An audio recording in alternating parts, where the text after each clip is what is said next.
கேளுங்கள் சொல்லப்படும். நெறைய விஷயம் கேட்குறோம், நெறைய விஷயம் பேசுறோம். ஆனா முக்கியமான விஷயம் என்னன்னா, கடவுள் என்ன சொல்றாரு? Welcome to this programme. Jagan welcome to the programme. நெறைய விஷயம் நம்ம பேசும்போது, நம்ம என்ன வேணா கேட்கலாம். கடைசியில கர்த்தர் என்ன சொல்றாரு? அதான் மெயின் கிளைமாக்ஸே. ஏன்னா நம்ம வந்து ப்ரீசெட்டா நெறைய விஷயம் நம்ம ஃபிக்ஸ் பண்ணிக்கிறோம். போன பதிவுல நம்ம அத பத்தி நெறைய பேசனோம். ஏப்ரஹாமோட வாழ்க்கையிலேருந்து நீங்க சொன்னீங்க. ஆனா நம்ப எடுத்த விஷயம் வந்து 1 கிங்ஸ் சாப்டர் 19. எலிஜாவோட மிகப்பெரிய ஒரு கேரக்டர். அவர் லைஃப்லயும் அப்ஸ் அண்ட் டவுன்ஸ். அப்போ இதுலேருந்து லேர்ன் பண்ற விஷயம் நெறையா இருக்கு. நம்ம கேட்கிறம்போதே ஒரு ப்ரீஃபிக்ஸ் ஆயி கேட்கும்போது என்ன டேஞ்சர் அப்படின்றத பத்தி நம்ம பேசணும். அங்கருந்து ஆரம்பிப்போமே. நம்ம என்ன கேட்குறோங்கிறத மைண்ட் செட் பண்ணிட்டு போயிருவோம். அதை விட ரொம்ப முக்கியம், அவர் என்ன சொல்லணுங்கிறதையும் ஃபிக்ஸ் பண்ணிப்போம். ஓ! அது இன்னும் அதோட மிகப்பெரிய டேஞ்சர். எனக்கு இதுதான் பதிலா வேணும். ம். அந்த பதில உங்ககிட்ட இருந்து வாங்குற வரைக்கும் நான் விட போறதில்ல. அவர் என்ன பதில் வச்சிருக்காருன்னு எனக்கு அவசியம் இல்ல. ஒரு ஃபேமிலில ஒரு பையனுக்கு ஒரு பொண்ண பார்த்துருக்காங்க. ம். அ உலக பிரகாரமா எல்லாமே கரெக்ட்டா இருக்கு. ம். ஆனா, ஜெபம் பண்ணா காட் வந்து உத்தரவு குடுக்கல. அது வந்து வேணான்ற மாரி வருது. ம். ஒரு ப்ராஃபட்ட்ட போய் ஜெபம் பண்றாங்க. அந்த ப்ராஃபட்டும் வேணாங்கிறாரு. ஜெபம் பண்ணிட்டு, இல்ல ஏதோ சம்திங் வேண்டான்ட்டார். இன்னொரு ப்ராஃபட் கிட்ட போறாங்க. ஏன் போனீங்க? போனாங்க. அந்த ப்ராஃபட்டும் வேணான்ட்டாரு. 3வது ஒரு ப்ராஃபட் கிட்ட போறாங்க இப்ப. அவரு ஜெபம் பண்ணிட்டு, ஆமா தேவ சித்தம் தான். அவங்க இனிமே தப்பா சொல்லியிருக்காங்க. இது காட்ஸ் வில் தான். நீங்க பண்ணுங்கன்றாரு. இப்ப இவங்க அத பண்றாங்க. இப்ப இவங்களுடைய மோட்டிவ் என்ன? ஃபிக்ஸ் பண்ணிட்டாங்கன்னு நெனைக்கிறேன். இவங்களுக்கு மைண்ட்ல அந்த மாப்பிள்ளை வேணும்னு தெரிஞ்சு போச்சு. ம். அந்த மாப்பிள்ளை வேணும்னு சொன்ன பிறகு, அத ஆமான்னு சொல்ற வரைக்கும் ஊழியக்காரர மாத்திக்கிட்டே இருக்காங்க. அதோட அர்த்தம் என்ன? காட்ஸ் வில்ல மாத்திக்கிட்டே இருக்காங்க. இப்போ நம்ம இதுக்கு போன முன்னாடி எபிசோடுக்கு பாலாம் பாலாக் பாலாம் பாலாக். காட் தனக்கு ஓகே சொல்ற வரைக்கும் போய் கேட்டுக்கிட்டே இருக்கிறது. அந்த ப்ராஃபிட்டோட மனநிலை அங்க கொஞ்சம் எப்படி இருக்கு பாருங்க. இல்ல? அதுதான் இவங்க ஆன்ஸரையும் ஃபிக்ஸ் பண்ணிக்கிட்டாங்க மைண்ட்ல. அப்போ ஒரு ஸ்டேஜ்ல கடவுள் வந்து பார்த்துன்னே இருக்காரு. சரி நீ கேட்குற, சரி போ நான் சொல்றது இந்த பாலாம் பாலாக் ஸ்டோரியிலேயே போவாதன்னு சொல்ற தேவன், இவர் கேட்க கேட்க கேட்க எப்படி எப்படி எப்படி இருக்கு பாருங்க சிச்சுவேஷன். சரி போ, நான் சொல்றத மட்டும் பேசு. இது வந்து ஆப்ஷன். ஆனா தேவன் விரும்பாத விஷயம் அது. அதுதான் காட்ஸ் வில்லுக்கும் காட்ஸ் பர்மிஷனுக்கும் உள்ள டிஃபரன்ஸ். காட்ஸ் வில் போகாத. பெர்மிஷன் சரி போ, ஆனா பார்த்து பேசு. அவன் போனதுனால தான் அவ்வளோ பெரிய ஆபத்து பிலேயாமுக்கு வந்துச்சு. இஸ்ரேலுக்கு ஒரு ஆபத்தும் வரல. பிலேயாமுக்கு வந்துச்சு. அதே தான் நான் சொல்றேன். பல நேரங்கள்ல நம்ம தேவ சமூகத்துக்கு போகும்போது, நம்ம மைண்ட் ஃபிக்ஸ் பண்ணிக்குது. காட் நமக்கு இத தருவாரு. எனக்கு இது வேணும். இது தேவ சித்தமா இல்லையாங்கிற கான்செப்ட்டுக்கே இல்லையான்றத நான் போகவே இல்ல. அதுதான் இப்போ ஆபிரகாம்லயும் பார்த்தோம். அவர் காட் வந்தது அவர கம்ஃபர்ட் பண்ண. கிளியரா இருக்கு. அவர் கேட்டது பிள்ளை. அந்த பிள்ளை கேட்ட பிறகு அவர் பதில் சொல்லல. பின்னும் ஆபிரகாம். திருப்பி எனக்கு என்ன குடுப்பீங்க? பிள்ளை இல்லாம இருக்கிறேன்னு. கடைசியில காட் ஏதோ ஒரு பதில் சொல்றாரு. அதுவரைக்கும் ஆபிரகாம் அவர விடவே இல்ல. இதுதான் பல நேரங்களில இங்க நடக்குது. இது வந்து விசுவாசி மட்டும் இல்ல. ஊழியக்காரனுக்கும் இதான் பிரச்சனையே. ஊழியத்தினுடைய தேவைகள்னு ஒண்ணு இருக்கும். அதாவது ஒரு மினிஸ்ட்ரிக்கு ஏதோ ஒரு இன்ஃப்ராஸ்ட்ரக்சர்னு வச்சுக்கலாமே. நாட் ஒன்லி சர்ச்சுன்னு நம்ம ஒரு சின்ன இடத்துக்குள்ள கட்டடத்தினுக்குள்ள வைக்க வேண்டாம். ஒரு இன்ஃப்ராஸ்ட்ரக்சர். அது காட்ஸ் வில்லா இல்லையான்னு எனக்கு தெரியணும்ல. எனக்கு வில் இருக்கு. இப்போ நான் ஒரு உதாரணத்துக்கு சொல்றேன். ஒரு ப்ராஜெக்ட் போட்டுறோம். ஒரு ப்ராஜெக்ட் போட்டுட்டோம். நான் அதுக்கு காரணம் கூட சொல்றேன். இவ்வளோ பேர் வந்துட்டாங்க. எனக்கு இவ்வளோ பேர் தேவைப்படுது. எனக்கு இந்த இடம் இப்படி வேணும். இந்த வண்டி வேணும். எனக்கு இது தேவைப்படுது அப்படின்னு நான் ஃபிக்ஸ் பண்ணிட்டேன். எனக்கு தெரியாத விஷயம் அல்லது காடுக்கு தெரியாத விஷயத்த நான் எக்ஸ்பிளைன் பண்ண போறேன் இப்ப. அப்போ காட் தெரிஞ்சிருந்தா காட் என்ன பண்ண போறாரு? ப்ரொவைட் பண்ணுவார். ப்ரொவைட் பண்ண ஏதோ ப்ரொவைடர். பல நேரங்கள்ல நாம காடுக்கு தெரியும். இப்ப இது வேணாம். இப்ப நீ வாடகை வீட்ல இருக்க இரு. உனக்கு நான் ஒரு நாள் சொந்த வீடு வேணும் போது நானே தருவேன் உனக்கு. பல நேரத்துல நான் இப்பவே சொந்த வீடு வேணும். இப்போ அதுக்கு நான் ஒரு இஎம்ஐ கட்டுவேன். அத பண்ணுவேன். இத பண்ணுவேன் முடிவெடுக்கிறேன். அடிச்சு. இப்ப நான் போகும்போது காடோட டைம் இல்லாதனால என்னால இப்ப அந்த இஎம்ஐய கட்ட முடியல. கடன்ல மாட்டிக்கிறேன். வர காசு இப்ப அப்புறம் என்ன சொல்றேன்? வர காசு இஎம்ஐ கட்டுறதுக்கே எனக்கு சரியா இருக்கு. அப்புறம் காட் கிட்ட போய் நொந்துக்கிறது. ஆண்டவர் நமக்கு ஏன் தான் இப்படி அனுமதி கொடுக்குறாரோ? பல நேரங்கள்ல நம்ம மைண்ட்ல ஃபிக்ஸ் பண்ணிக்கிட்டு போற விஷயம். பிளாங்கா போங்க. நான் எப்பவும் சொல்லுவேன். பிளாங்கா போங்க. என்ன வேணுமோ அது காட் கொடுப்பாரு. நான் இது வந்து எல்லாத்துலயும் இந்த மிஸ்டேக் செயின் ஆஃப் மிஸ்டேக்ஸ் இது. பிள்ளைய படிக்க வைக்கிறதுல ஆரம்பிக்குது இது. கல்யாணத்தில் ஆரம்பிக்குது. அடுத்து பிள்ளைய படிக்க வைக்கும்போது இவங்க மைண்டில் ஃபிக்ஸ் பண்ணிட்டாங்க, என் பிள்ளைய நான் இன்ஜினியராக தான் ஆக்கணும்.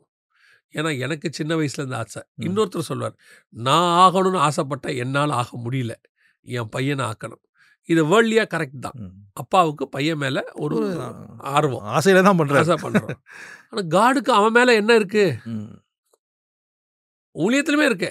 நான் பாஸ்டர் ஆகிட்டேன், இல்லை நான் எவாஞ்சலிஸ்ட் ஆகிட்டேன், என் பையன் என்னோட எவாஞ்சலிசம் தான் செய்யணும். ஏன் அது எப்படி இருக்கு? இல்லையே. என் பையன் பாஸ்டர் ஆகலாமே, ப்ராஃபட் ஆகலாமே, அப்போஸ்தலர் ஆகலாமே, என்ன வேணாலும் ஆகலாமே. இது இந்த ப்ரீஃபிக்ஸாக நான் பண்ணிக்கிறேன்ல ஒரு மைண்டு, இது இப்போ எப்படி மாற்றுவீங்க நீங்கள் சொல்லுங்கள் பார்ப்போம், எப்படி ஆகும்? இப்போ நீங்கள் அவன் ரூட்டையே மாற்றி விட்டீங்க. கோயம்புத்தூருக்கு போக வேண்டியவனே நீங்கள் பெங்களூர் அனுப்பிச்சிட்டீங்க. அப்போ கோயம்புத்தூரில் அவனுக்கு கிடைக்க வேண்டிய ஆசீர்வாதம், பிளெஸிங் எதுவுமே பெங்களூரில் கண்டிப்பாக கிடைக்க போகிறதில்ல, அந்த டெஸ்டினேஷனில் கிடைக்காது. ஆனால் அவரே கடவுளே வழி நடத்தும் போது அது ஒரு மாதிரி டிஃப்ரெண்ட்டாக இருக்கும். என்னுடைய பர்சனல் லைஃப் டெஸ்டிமனி சொல்கிறேன். இல்லை, என்னோட லைஃப்லையும் நான் பார்த்துருக்கேன் அதை. நான் வெளிநாட்டில் வேலை பார்த்துட்டு இருக்கும்போது காட் வந்து நீ போன்னு சொன்னார். அதை விட்டுட்டு வர்றதுங்கிறது வந்து எனக்கான ஒரு சின்ன ஸ்ட்ரகிள். சரி வரான ஆண்டவர் சொல்கிறார், நீ வான்னு சொல்கிறேன். ஒரு ஃபேமிலி இருக்குது, ஒரு கமிட்மெண்ட் இருக்குது. ஆமாம், இங்கே வந்தாலும் எனக்கு வேற ஒன்றும் இல்லையே. எனக்கு நான் வந்து பேக்ரவுண்ட் வந்து மினிஸ்ட்ரி பேக்ரவுண்டு கிடையாது, எதுவுமே கிடையாது.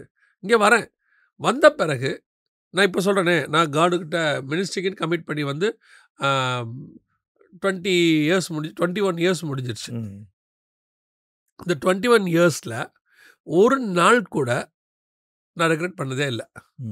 ஐயோ நம்ம இதோட அங்கே இன்னும் நடந்திருப்போம் அப்படின்னு எனக்கு தோணதே இல்லை. ஆரம்பத்தில் கொஞ்சம் ஸ்ட்ரகிள் இருந்தது, இப்போ வரைக்கும் எனக்கு அது தோணவே இல்லை. காரணம் என்னென்னா, எனக்கு இங்கே வந்து ஃப்யூச்சர் பிளானே கிடையாது. நம்மளை காட் இப்படி பண்ண போகிறார், அவ்வளோதான். கூப்பிட்டு வந்திருக்காரு, இன்னைய வரைக்கும் நல்லா தான் வச்சுருக்காரு காட். அதான் அவரோட டிசைன்குள்ளே விட்டுறணும். இதில் எங்கே ஆகுதுன்னா, என் மைண்டில் நான் ஒன்று ஃபிக்ஸ் பண்ணி வந்துட்டதுனால நான் காடை டிசைனில் மாற்றுறேன், அழுகுறேன், கதறேன். கடைசியில் இந்த மாதிரி இன்சிடென்ட்ஸ் மட்டும் நீங்கள் வெளியே எடுக்க வேண்டாம், பைபிளில் எடுத்தால் எத்தனை பெரிய பெரிய ஜெயின்ஸு காடை டிசைன் மாற்றிருப்பாங்கன்னு உங்களுக்கு தெரியும். டேவிடே பண்ணியிருக்காரு. இதெல்லாம் பாடங்கள், இதெல்லாம் பாடங்கள். எலிஜா வாழ்க்கையிலேயே நம்ம பார்க்கும்போது பெரிய பெரிய பாடமாக இருக்கு. பெரிய பாடம். சரி, இப்போ நம்ம இன்னைக்கு பாடத்துக்குள்ளே வந்துடும். ஏன்னா இது இன்ட்ரடக்ஷனுக்குள்ளே போயிட்டு சாப்டர் 19 1 Kings 19 நம்ம போன பதிவில் நம்ம எலிஜாவோட, அதாவது காட்ஸ் நேச்சர், அதாவது அந்த அந்த மூடு, அந்த எவ்வளோ பெரிய ஒரு தேவனை, I stand in the presence அப்படின்னு ஒரு மிகத்தான ஒரு கேரக்டர். ஆனால் அவர் வாழ்க்கையில் ரொம்ப ஒரு விஷயம் கிளியராக இருக்காரு, காட்ஸ் மூடை, காட்ஸ் டெம்பர்மெண்ட்டை புரிஞ்சிருக்காரு. அதில் ரொம்ப தெளிவாக இருக்காரு, ரொம்ப தெளிவாக இருப்பார். அதனால தான் அவர் அந்த மெல்லிய சத்தம் கேட்கும்போது வெளியே வராரு. வெளியே வந்து அவருக்கு முன்பாக நிற்கிறாரு. ஸோ இப்போ காட் வந்து நார்மல் ஆகிட்டாரு, இப்போ கூல் ஆகிட்டாரு அப்படின்ட்டு. இப்போ இங்கே எலிஜா கிட்ட பொறுத்த வரைக்கும் இது கான்செப்டை பார்த்துட்டோம். இதில் இன்னொரு விஷயம் எப்படின்னு கேட்டிங்கன்னா, எலிஜாவுடைய மைண்டில் ஒன்று இருக்குது, இந்த மினிஸ்ட்ரியில் நான் தான், என்னை தவிர வேறு யாருமே இல்லை, நான் மட்டும்தான் கஷ்டப்படுறேன், நான் ஒருவன் மாத்திரம். அவர் சொல்லுவார் 14th verseல சொல்கிறாரு, நான் ஒருவன் மாத்திரம் மீதியாக இருக்கிறேன், என் பிராணனையும் வாங்க ஒருத்தன் தான் இருக்கிறேன், என்னையும் க்ளோஸ் பண்ணிடலான்னு நினச்சிடுறாங்க. இந்த எண்ணம் வந்து வீழ்ச்சிக்கான எண்ணம். இந்த எண்ணம் வந்து பல நேரங்களில் நான் தான், என்னை தவிர வேறு யாரும் இல்லை. ஆனால் இவர் சொல்கிற டோன் வேறு, எலிஜா சொல்கிற டோன் வேறு. என்னென்னா, எல்லாரும் சோரம் போயிட்டாங்கப்பா, ஏன்னா இவர் கண்ணு பார்க்கல. ஸோ அதனால் சொல்கிறார், இவர் பார்த்த வரைக்கும் ஒரு குரூப் ஆஃப் ப்ராஃபட்ஸ் வந்து போய் என்ன பண்ணிட்டாங்கன்னா, ஏசபேல் பந்தியில் உட்காந்துட்டாங்க, அவங்க கூட சாப்பிட ஆரம்பிச்சிட்டாங்க. ஒரு குரூப் ஆஃப் ப்ராஃபட்ஸ் என்ன பண்ணிட்டாங்கன்னா, பயந்து ஓடி போய் கெபிக்குள்ளே மறைஞ்சிட்டாங்க, உயிருக்கு பயந்து. இப்போ இவர் பார்த்த வரைக்கும் இந்த மாதிரி அக்கிரமத்தை, அநியாயத்தை கேட்குற ஆள் நான் மட்டும்தான் இருக்கேன். ஆக்சுவலாக நியாயமான அதுதான் சொல்கிறேன். ஆனால் இதே டோனை நீங்கள் வேறையாக பேசலாம், நான் தான், என்னை தவிர வேறு எவன் இருக்கான் இங்கே அப்படியும் பேசலாம். அப்படி பேசினா வீழ்ச்சி. இவர் பேசுறது அப்படி இல்லை, யாருமே இல்லை ஆண்டவரே, நான் மட்டும்தான் இருக்கிறேன், என்னையும் க்ளோஸ் பண்ண பார்க்குறாங்க, இப்போ இஸ்ரேலில் வேறு யார் ப்ராஃபட்டே அப்படின்னும் போது தான் அவர் திருப்பி பதில் சொல்கிறாரு, இல்லை ஒரு 7000 பேர் இருக்கிறாங்க. இங்கே நான் புரிஞ்சுக்கிறது, என்னோட மினிஸ்ட்ரிக்கு நான் தெரிஞ்சுக்கிறது, எனக்கு வந்து ஒரு பார்ட் தான் கொடுத்துருக்காரு ஆண்டவர், ஒரு சின்ன கல். நான் அவருடைய பெரிய டிசைனில் இந்த கல் இல்லாட்டி ஒரு சின்ன கேப் இருக்க தான் செய்யும், ஒரு குறை இருக்கும். ஆனால் கட்டடமே இல்லாமல் போயிடாது, அது நிற்கும். இதுக்கு பதிலாக இன்னொரு கல்லை வச்சு அடைக்கவும் அவரால் முடியும். நான் ஏன் கல்லுன்னு சொல்கிறேன்னா, வசனத்தின்படி நாம் அவருக்குள் ஜீவக்கற்களாக இசைவாய் கட்டப்பட்டிருக்கிறோன்றார் பேதுரு. ஸோ நம்மளாம் கல்லுன்றார். ஸோ நம்ம ஒரு கல், நான் வந்து என் வேலையை செய்ய கொண்டு வரப்பட்டேன். நான் அப்போ இல்லாத போது அங்கே குறை வருவது இயல்பு. ஆனால் நான் இல்லாவிட்டால் இன்னொருத்தரை வைத்து அதை சரி பண்ண காடால முடியும். நம்ம 2 எபிசோடுக்கு முன்னாடி பார்த்துருக்கோம். ஆல்டர்னேட் காட் வச்சிருக்கிறார், பின்னாடியே வச்சுக்கிட்டு இருப்பாரு, இல்லைன்னா தூக்கிட்டு அடுத்தால கொண்டாந்துருவார். ஸோ நம்ம பல நேரங்களில் நான் ஒருத்தன் தான் மீதியாக இருக்கிறேன் அப்படின்னு நினைக்கக்கூடாது. என்ன விட்டு ஆள் இல்லை. ஒரு பெரிய மியூசிஷியன் அவர் சொன்னார், என்ன மாதிரி பாட்டு எழுத யார் பாருங்க இப்போ அப்படின்னு கேட்டார். உண்மையிலே நல்லா எழுதுவார், ரொம்ப நல்லா எழுதுவார். அவருடைய நடை சந்தம் ரொம்ப அழகாக இருக்கும். அவர் சொல்கிறார், இப்போ இந்த ஃபீல்டில் என்னை விட்டால் யார் பாட்டு எழுத இருக்கா அப்படின்னாரு. நான் பார்க்குறேன், அவர் பாட்டு எங்கேயுமே இல்லை, ஆனால் ஆள் இருக்கார் இன்னும். இப்போ எழுதுறாரு, ஆனால் அவர் பாட்டு எங்கேயுமே இல்லை. எதுக்காக நான் சொல்ல வரேன், அதுக்கப்புறம் அந்த சின்ன சின்ன ஆட்கள்லாம், அதாவது ஏஜில் குறைவாக இருக்கவங்களாம் பெரிய லெவலில் வந்து அவங்க பாட்டெல்லாம் இன்றைக்கி எல்லா இடத்துலையும் பாடிட்டுருக்காங்க, மில்லியன்ஸில் பார்க்குறாங்க. ஆனால் இவர் போன ஜென்ரேஷனில் உள்ளவர். அவர் அப்போ எப்போ போய் பார்க்க போனாலும் சொல்லுவார், என்னப்பா பாட்டு எழுதுறேன் எல்லாம் அவனும் இந்த பாட்டை பாரு அப்படின்னு ஒரு பாட்டு எழுதிருப்பேன், நல்லா இருக்கும். ஆனால் எங்கேயுமே பாட மாட்டாங்க, எந்த இடத்துக்கும் வராது. காரணம், நான் தான், என்னை தவிர வேற எவனும் இல்லை, இப்போ என்னை விட்டா வேறு ஆளே இல்லை அப்படின்னு ஆண்டவர் சொல்லார். 7000 பேர் வச்சுருக்கேன், 7000 பேர் நான் வச்சுருக்கேன். அதுவும் கடவுள் ப்ரெசன்ஸில் நம்ம ரொம்ப கவனமாக பேசணும். நம்மளதை விட்டா வேறு இல்லை, நம்மளது இந்த மாதிரி செய்யறதுக்கு யார் இருக்கிறா அப்படின்னா காட் சொல்ல, அதெல்லாம் நிறைய பேர் வச்சுருக்கிறாங்கப்பா, உனக்கு நான் செலக்ட் பண்ணியிருக்கிறேன், அது ஒரு சான்ஸு, முடியாது செஞ்சுட்டு போ, இல்லைன்னா வேற வச்சு. இன்னொன்று அந்த கல் என்ன பில்டிங் விழுந்துடாது, அவருக்கு தெரியும். ஏன்னா அவர் அஸ்திவாரம் கண்மலை மேலே போட்டிருக்கு, கிரைஸ்ட் மேலே போட்டிருக்காரு, அது எப்படி விழும்? ஒரு இடத்துல சின்ன ஓட்டம் விழுந்துருச்சு, சரி பண்ணிக்கிறேன்ருவாரு. நீ இல்லைன்னா டிசைனே இல்லைன்னு நினச்சிடாது. அதான் இங்கே எலஜா. ஆனால் எலஜாவுடைய டோன் வேறு. எலஜா என்ன சொல்ல, ஆண்டவரே அண்டர்ஸ்டாண்ட் பண்ணிட்டார். ஆண்டவரே எல்லாரும் சோரம் போயிட்டான்ப்பா. பல நேரத்தில் நமக்கே அப்படி தோணும். பல இடத்துல சொல்லும் போது கூட சொல்லுவோம், என்ன இப்படி எல்லா இடத்துலையும் இப்படி நடக்குதுன்னா, ஆண்டவர் சொல்ல, எல்லா இடத்துலையும் இல்லை, கண்மலை வெடிப்பில் புறாக்கள் இருக்கு. ஒரு 4 வருஷத்துக்கு முன்னாடி, இப்போ அந்த ஊழியக்காரர் இல்லை, அவரோட பேசிகிட்டு இருக்கும்போது அவர்கிட்ட சொன்னார், தம்பி வசனம் கேட்குற குரூப்பே இல்லைப்பா, இப்போ யாருமே வசனம் கேட்க மாட்டாங்கப்பா, வேஸ்ட்ப்பா இப்போ வசனம் பேசுறது அப்படின்னாரு. எனக்கு அவர் சொன்னது நியாயம், ஏன்னா அவர் பார்த்த இடங்கள் எல்லாம் அப்போ வசனம் கிடையாது, அதுக்கு ஆல்டர்னேட்டாக வேற ஒன்று வந்துருச்சு. அப்போ ஆண்டவர்கிட்ட நான் ஜெபம் பண்ணேன், ஆண்டவரே வசனம் கேட்குற குரூப் ஒன்று வரணுமே. இப்போ இந்த 4 இயர்ஸ் கழிச்சு நான் பார்க்குறேன், வசனத்துக்குன்னு ஒரு பெரிய குரூப்பை கர்த்தர் வச்சுருந்துருக்கிறார். இப்போ அவங்களாம் வெளியே வந்து, இவங்க பார்த்தீங்கன்னா மிராக்கிள்ஸ்க்காக கூட்டத்துக்கு வர மாட்டாங்க, ப்ராஃபஸிக்காக வர மாட்டாங்க, எதுக்குமே வர மாட்டாங்க, ஹீலிங்காக வர மாட்டாங்க, அந்த வேர்ட் ஆஃப் காட்காக வருவாங்க. அவங்க அதுக்கே வந்து உட்காருவாங்க. அப்படிப்பட்ட ஆட்களை ஒவ்வொரு கூட்டத்திலையும் 1000 கணக்கில் பார்க்க முடியுது. இப்போ இன்னும் சொல்ல போனால் அந்த வேர்ட் ஆஃப் காட்லேயே ப்ராஃபஸி, ஹீலிங் எல்லாமே பேக்கேஜ் இருக்கு, அது நடக்கும். ஆனால் அவங்க வந்தது அதுக்காக இல்லை, அவங்க வந்து பியூர்லி எதுக்காக வராங்க, நோ காட். ஒரு மீட்டிங்கு, நீங்கள் ஒரு ஃபங்க்ஷனுக்கு கூப்பிட்றீங்க, ரிசப்ஷனுக்கு, அதில் ஒரு குரூப் பார்த்தீங்கன்னு சொன்னால் ரிசப்ஷன் அட்டன் பண்ணால் போதும் அப்படின்னு வரவங்க இருக்காங்க, ஒரு குரூப்பு சாப்பாட்டும் சேர்த்து கிடைக்கணும் வரவங்களும் இருக்கிறாங்க, அதில் பேக்கேஜும் இருக்குது, அதுவும் கிடச்சிரும். ஆனால் வர்றது எதுக்காக வரணும், பொண்ணு மாப்பிள்ளைக்கு நம்ம கிஃப்ட் கொடுக்க வரோம். அந்த மாதிரி தான் வேர்ட் ஆஃப் காடுக்கு வரவன்னு ஒரு குரூப் இருக்காங்க இப்போ பார்க்குற நேரத்தை. ஸோ காட் எல்லா காலத்திலும் தனக்குன்னு ஒரு குரூப்பை வச்சுக்கிட்டு தான் இருப்பார், தனக்குன்னு ஒரு ஆள் இருப்பாங்க, ரெடி பண்ணிட்டே இருக்காங்க. ஆமாம், எனக்கு ஆல்டர்னேட் ஆல்வேஸ் எல்லா இடத்துலையும் உண்டு. இது இல்லாட்டி இது நின்றுடுன்னு மட்டும் என்ன செய்யக்கூடாது, நினைக்கவே கூடாது. ஆண்டவர் சொல்வார் 7000, அதில் என்ன பிரச்சனை, 7000 பேர் வச்சுட்டாருன்னா என்ன அதோட முடிச்சுடுவார் அந்த இடத்துல. இப்போ எலஜாவே முடிச்சுட்டார். அடுத்து எலஜாவை பார்த்து என்ன வார்த்தை சொல்கிறார் பாருங்களேன், இது வந்து நான் ஒருவன் மாத்திரம் மீது இருக்கிறேன்னா, அடுத்து கர்த்தர் சொல்லிட்டாரு, நீ என்ன செய்ய, நேராக போய் உன் ஸ்தானத்தில் 16th நீ உன் ஸ்தானத்தில் தீர்க்கதரிசியாக எலிசாவை அபிஷேகம் பண்ணிட்டார் சொல்லிட்டாரு. உனக்கு பதிலாக வேற ஒரு ஆளை கொண்டாந்துரு அந்த இடத்துல. நீ தானேப்பா சொன்னேன் அப்படின்னு. இப்போ நீங்கள் வாரம் நானும் ஒரு கேள்வி உங்களுக்கு கேட்குறேன்ல, இந்த வாரம் ஒரு கேள்வி கேட்குறேன், இப்போ நீங்கள் கேட்குறீங்களா? ஆமாம். என்னன்னா, ஏன் இவர் திடீர்னு ஆளை மாற்றிட்டாரு? இப்போ இவனை கம்ஃபர்ட் பண்ண வந்தார், இவன் வந்து நின்ன உடனே சொல்கிறான் நான் மட்டும் நிற்கிறேன்னு. இவர் இல்லை அப்படின்னு சொல்லிட்டு, நீ என்ன பண்ணு, உனக்கு பதிலாக எலிசாவை அபிஷேகம் பண்ணிவிடு.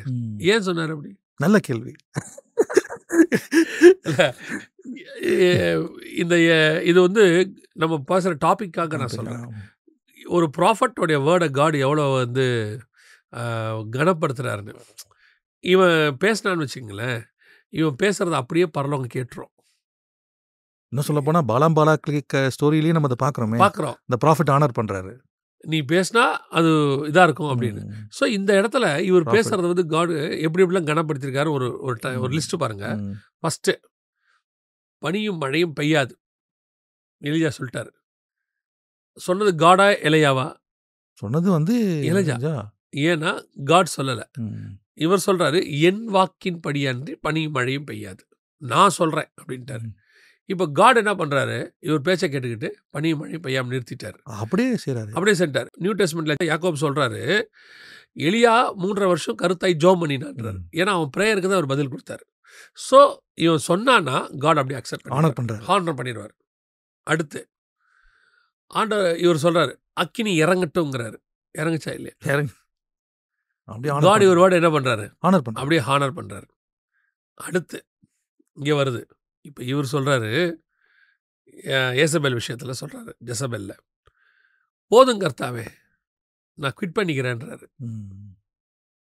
இப்போ இவர் சொல்லிட்டார்ல, ஒருவேளை ஒரு உதாரணத்துக்கு இந்த சீனை இப்படி யோசிங்க. பைபிள் சொல்லுது, சாத்தான் இரவும் பகலும் குற்றப்படுத்துகிறவன், சகோதரரை குற்றப்படுத்துகிறவன் இருக்கு. இங்கே நின்றுக்கிட்டு இருக்கான். இப்போ காடை பார்த்து ஒரு கேள்வி கேட்குறான்னு வச்சுங்க, மேபி கேட்க வாய்ப்பு இருக்குது. கேட்குறான்னு வச்சுங்க, இவன் என்ன சொன்னாலும் செய்வீங்கள? இவன் பனி மழையும் பெய்யாதுன்னா பெய்யாமல் நிறுத்திட்டீங்க, அக்கினி இறக்குனா இறக்கிட்டீங்க, போதுன்றாரு. அவர் சொல்லிட்டாரு, என்னை குவிட் பண்ணிக்கிறேன்றாரு. ஏன் அதை மட்டும் கேட்க மாட்டீங்க? இந்த குவிட் பண்ணிக்கிறேன்னு இவர் சொன்னார்ல, அதான் லாஸ்ட். அப்படியே எலிஷா தூக்கி கொடுத்துட சொல்லிட்டார். ஓகே, நீ குவிட் பண்ணிக்கோ, உன் ஸ்தானத்தில் இன்னொருத்தனை கொண்டா. அப்படின்னா உங்க வேர்டு எவ்வளோ இம்பார்ட்டன்ட் காடுக்கு. நான் எந்த அளவுக்கு காடோட க்ளோஸாக இருந்திருக்கிறேன். இப்போ எந்த இடத்துல வந்து என் வேர்டு எப்படி எனக்கே லாக் ஆகுது பாருங்க. பல நேரத்தில் காடோடைய உங்களோட மூவ் பண்ணக்கூடியதான அந்த சுபாவம் இருக்குல்ல, பயங்கர க்ளோஸாக இருந்தீங்கன்னா you must be more careful என்ன பேசுகிறோன்றது. ஆமாம். ஏன் அப்படின்னு கேட்டிங்கன்னா, த மோஸ்ட் சென்சிட்டிவ் காடுகிட்ட நீங்கள் இருக்கீங்க. நீங்கள் சும்மா சொல்கிறத கூட நிஜமாக செய்கிறவர் அவர். சும்மா தான்ப்பா சொன்னேன் அப்படிலாம் அப்படின்னு அவர்கிட்ட நீங்கள் சொல்ல முடியாது. ஏசு சும்மா பேசியிருப்பாரா?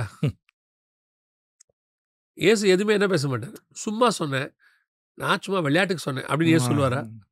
ஏசு சொன்னது தான் அவர் சொல்கிற வேர்ட் அப்படியே இருக்கும்.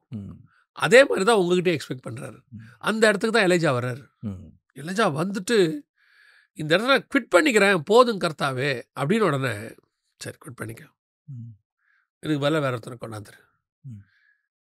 எவ்வளோ ஒரு கனமான ஒரு காரியம். இதை நம்ம வந்து ஒரு குவிட் பண்ண வச்சுட்டாரு. பட் முடிவு வேற. ஆண்டவர் அவர் மேலே கூட்டிகிட்டு போயிட்டார். மரணத்தை பார்க்காதபடிக்கு கூட்டிகிட்டு ஆனர் பண்ணுறாரு. அதெல்லாம் செய்கிறார். அதெல்லாம் ரிட்டையர் ஆகி அனுப்பும் போது நல்ல கனப்படுத்தி தான் ரிட்டையர் பண்ணிலாம் அனுப்புறது.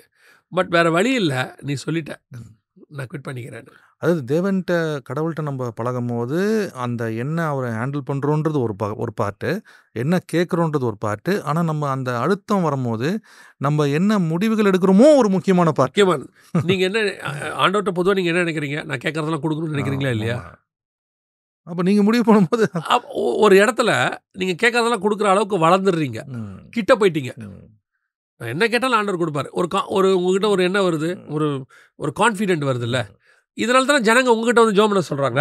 எதுக்கு ஜனங்க உங்ககிட்ட வராங்க? இவர் ஜோம் பண்ணா நடக்கும் அப்படின்னா இவர் அந்த அளவுக்கு காடுகிட்ட என்னவா இருக்கிறாரு?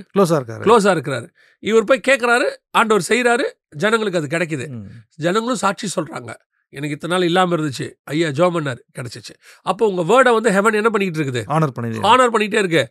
நீங்கள் ரொம்ப கேஷுவலாக ஒரு இடத்துல போதும்ப்பா இப்படிலாம் இருக்கிறத விட ஓட்டத்தை முடிச்சுட்டு நம்ம அமைதியாக உட்காரலான்னு ஹெவன் சொல்லணும். சரி ஓகேப்பா, என்னாச்சு, நீ தானே கேட்டப்ப. இவர் கேட்டத ஹெவனுக்கு ஞாபகப்படுத்துறது பிசாசு. இதான் கேட்டோம்ல, முடிஞ்சிச்சு இல்லை?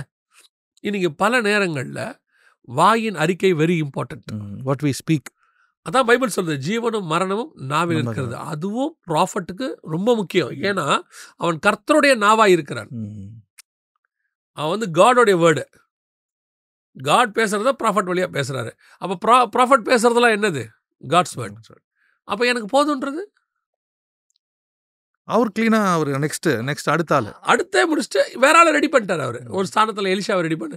இப்போ யோசிச்சு பாருங்க, எலிஷான்னு ஒருத்தன் எங்கேயோ ரெடி ஆகிட்டு இருக்கிறான்ல, வர வேண்டியவன் தான் அவன், அந்த இடத்துக்கு வர வேண்டியவன் தான். இவர் கேட்டோன்னே வந்துட்டான், சரி போய் கூப்பிட்டு வந்துரு. அதோட எனக்கு இன்னொரு ட்விஸ்ட்டில் எனக்கு என்னென்னா, மோசஸ் வந்து பார்க்கணுன்றாரு கானான் தேசத்தை. அப்போது கடவுள் வந்து சரி நீ இல்லைப்பா நீ உள்ளே போக முடியாது இல்லை அப்படின்னு சொல்லிட்டு எல்லாம் சொல்கிறாரு. ஜாஷ்வா சாப்டர் 1ல் எல்லாரும் வருந்துறாங்க மோசஸ் இல்லைன்னு. God never mourn for Moses. அது ரொம்ப எனக்கு தேசமே வருந்தது இப்போ தலைவர் இல்லைன்னு. இவர் ஜாஷ்வாட்ட பேசிகிட்டு இருக்காரு. அடுத்தது அதாவது அவர் சொல்கிற அது படால்னு இருக்கு. அதை நினைக்கும் போது God never mourns for his people. இல்லை பல நேரத்தில் நம்ம சொல்லுவோம்ல, அவன் மட்டும் இருந்துதான் நல்லா இருந்திருக்கும்பா, அவன் இருந்தால் இப்படி செஞ்சுருப்பேன். நம்மளே சொல்கிறோம்ல, இல்லை அவன் இருந்தால் இந்த இடத்துல இந்த வேலையை இப்படி செஞ்சுருப்பான்னு. அந்த மாதிரி ஒரு இடத்துல கூட மோசையை பற்றி பேச மாட்டார். ஆனால் அதுக்கு வேண்டிய அவருக்கு வேண்டிய ஆனர் கனம் எல்லாம் பண்ணுறாரு. அவ்வளோ அதுவும் ரொம்ப அழகாக பண்ணுறாரு, ரொம்ப கனம் பண்ணுறாரு.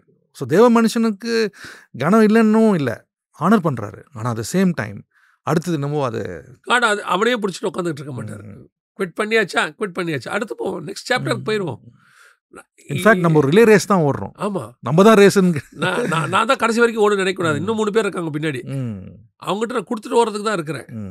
எனக்கு ஒரு ஒரு பெரிய அரசியல் தலைவரை எனக்கு ரொம்ப பிடிக்கும். ஏன் அப்படின்னு கேட்டிங்கன்னா, அவர் வந்து 5 ஜென்ரேஷனாக பாலிடிக்ஸில் இருந்தார். அவர் கூட பாலிடிக்ஸ் ஆரம்பித்தவங்க எல்லாம் ஒரு 2 ஜென்ரேஷனில் குவிட் பண்ணிட்டாங்க. இல்லை, இவர் 5th ஜென்ரேஷன் வரைக்கும் வந்தார். பார்க்குறாரு.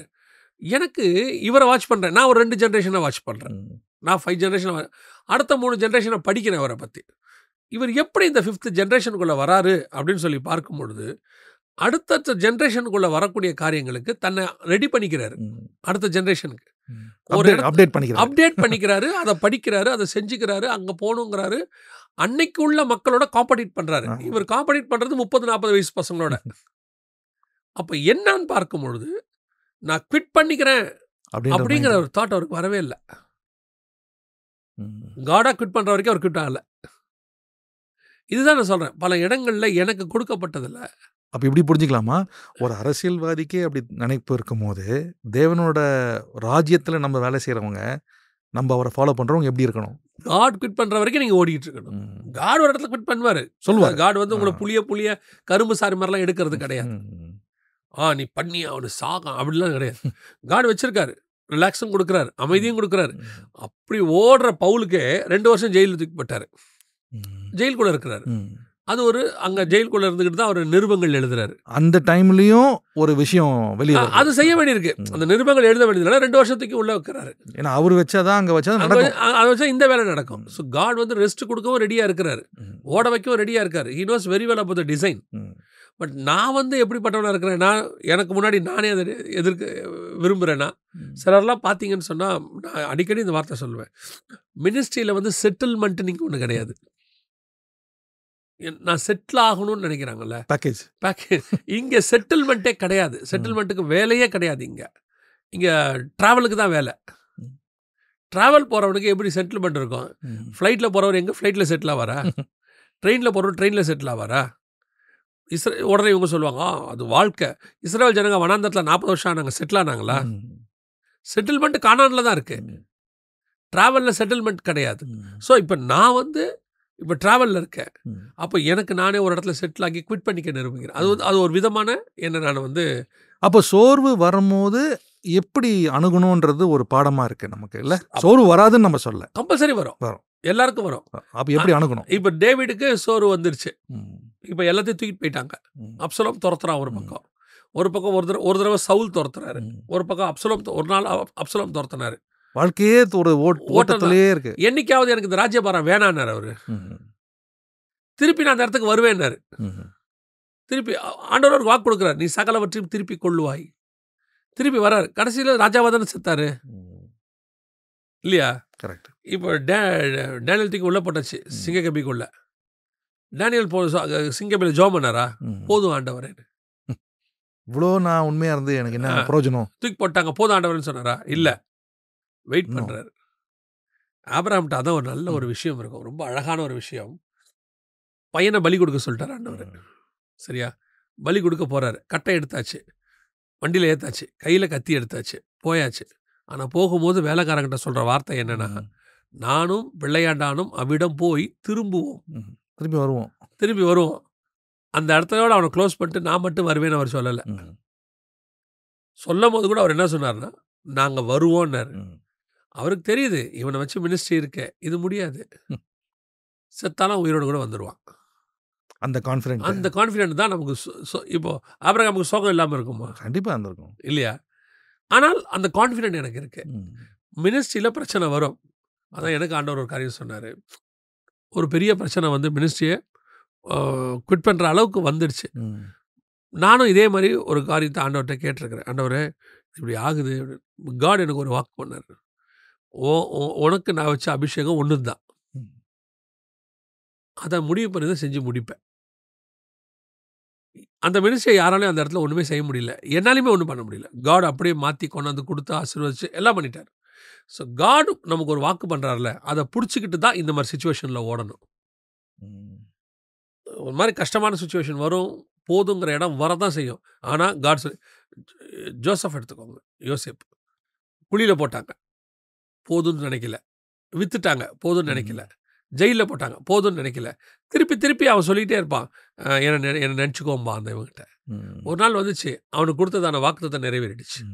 அந்த வாக்குத்தத்தை பிடிச்சிக்கிட்டு ஓடும்போது நமக்கு இந்த சுச்சுவேஷனை கிராஸ் பண்ணுறது ஈஸி. எனக்கு சொல்யூஷனாக சொல்கிறேன் நான். இதில் வந்து ஒரு மிகப்பெரிய ஒரு ஹிடன் ட்ரெஷர் நான் புரிஞ்சுக்கிட்டேன். நான் என் லெவலில் பார்த்தது இதில் என்னென்னா, ப்ராப்ளம் வரும்போது, நெருக்கங்கள் வரும்போது நம்மளா போய் ஏதோ வாய விடுறதோட, பரிசுத்தாவி நீங்கள் கூட இருங்க அப்படின்ற ஒரு ஒரு ஒரு சேஃப்டி கிளாஸ்க்குள்ளே நம்ம வந்துட்டோன்னா, பரிசுத்தாவி நம்மளோட இருக்காருன்னு வேற கடவுள் கிளியராக போட்டிருக்காரு. Is a helper.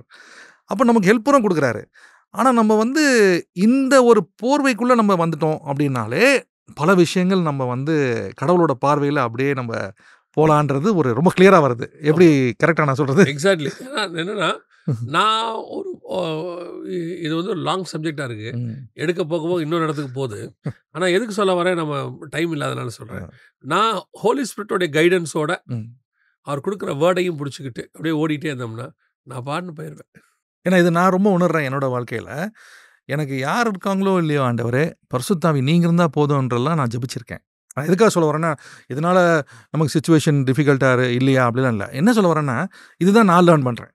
இந்த நம்ம பழகின விஷயத்தில் வச்சு பார்க்கும்போது, இந்த பாயிண்டில் நம்ம ஸ்ட்ராங்காக இருந்துட்டோன்னா பல விஷயங்கள் சால்வ் பண்ணலாம், பல விஷயம் லேர்ன் பண்ணலாம், இன்னும் நம்ம ஓடலாம் அப்படின்றத முடிவு பண்ணி நம்முடைய இதை அச்சீவ் பண்ணி முடிச்சிடலாம். ஆமாம். மிக்க நன்றி பிரதர் ஜெகன். இந்த பர்டிகுலர் சாப்டர்லேருந்து நிறைய டேக்அவேஸ் எடுத்தோம். முக்கியமானது, பிரச்சனைகள் வரும்போது நம்ம எப்படி அணுகணும், என்ன சொல்லணும், என்ன சொல்லக்கூடாது, யாரோட ஹெல்ப்பை நம்ம நாடணும் அப்படின்ற ஒரு பெரிய டேக்அவே நமக்கு கிடச்சிருக்கு. நேயர்களுக்கும் கிடச்சிருக்குன்னு நினைக்கிறேன். நிறைய கமெண்ட்ஸும் அவங்க எழுதுகிறாங்க. அடுத்த பதிவில் தேவன் எப்படி பேசுகிறாரு, தேவன் பேசுனா நம்ம எப்படி அந்த நேச்சரை புரிஞ்சிக்கலாம், இது நம்ம தொடர்ச்சியாக இன்னொரு பகுதியில் பார்ப்போம். இந்த நிகழ்ச்சிக்கு நீங்கள் வந்ததுக்கு மிக்க நன்றி.